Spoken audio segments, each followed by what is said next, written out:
we can talk about today are what the Children's Miracle Network brings to the pediatric ER, and that's pretty much everything as far as TV sets, DVD players, the lights that we have up in the ceiling here. We have, can't remember what they're called now, skyscapes I think is what they're called. Each room has, it's not really a theme, but we tried to match the anything that was kid friendly in these rooms with one light.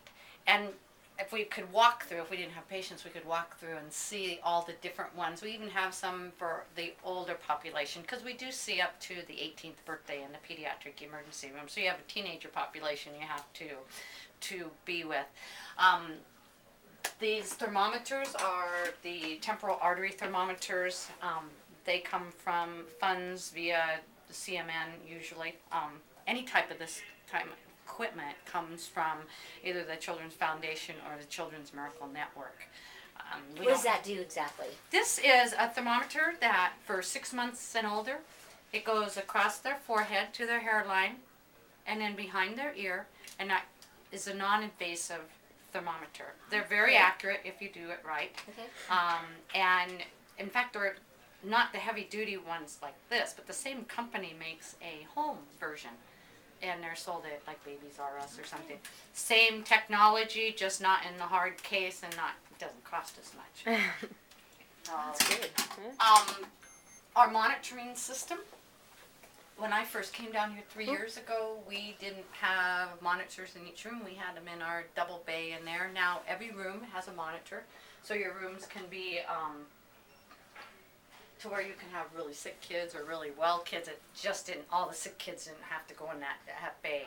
And then these were all part of I think the Children's Hospital and the Children's Miracle Network.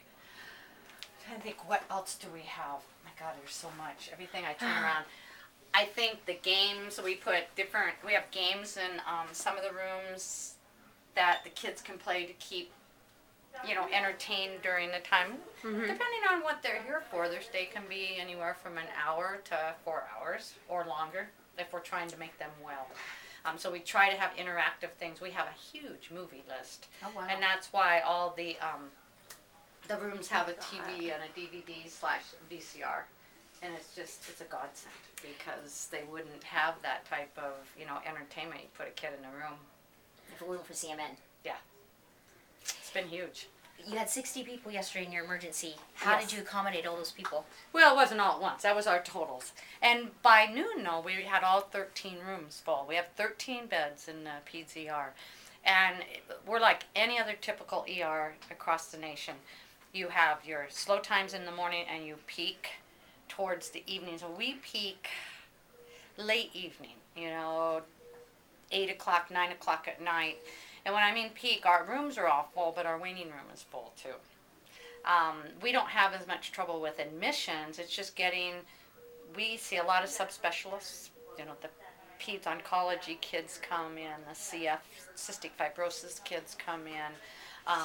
All the subspecialists that the Children's Hospital have, we support them as their primary place to come when they're sick. And then we figure out what's wrong with them. They either go home, or they get admitted to the hospitalist service or to one of the specialty services. So it's sometimes unpredictable. Wednesdays are usually not our big days, Your emergency room, is that also kid friendly? When they first come in to the emergency? When the flow of the traffic is they come in the main door of the emergency department. They are registered in the computer so we can chart, and then they're brought back directly to the kid-friendly part. So that's a very little wait we try out in the main area. And yesterday the adult side was just as busy as we were on this side, and that waiting room was packed. There were no more chairs. So we keep eye on the tracker, and when we see peds pop up, we go out and we get them as fast as we can. Usually we don't even wait for the paperwork. We'll bring them back so they're in our area. Our waiting room's not as big, and during the season when it's influenza and viral season, we're seeing a peak in it right now, and it'll drop off again, and then after the first year it'll get big again. we don't have enough room. You know, we kind of stack chairs in the hallway and stuff, but they feel much better being back here than they do in the general population. That's been a big thing. It's only been a couple of years that we've been 24/7. We used to close at midnight. We were only open for 12 hours. Wow. And then the kids would, whoever we had left here, would go to the adult side if they had to stay very long, and then until we opened up again at noon, they were seen on the adult side. So this has been, the pediatric community loves having the fact that we have the 24/7 and they can come and. Great. Yeah. He was awesome. You're very good. Yes. Oh, am I? I can sell our program very well. Yeah. It's a good thing. Are you going to turn part of it off and start it again? Yeah.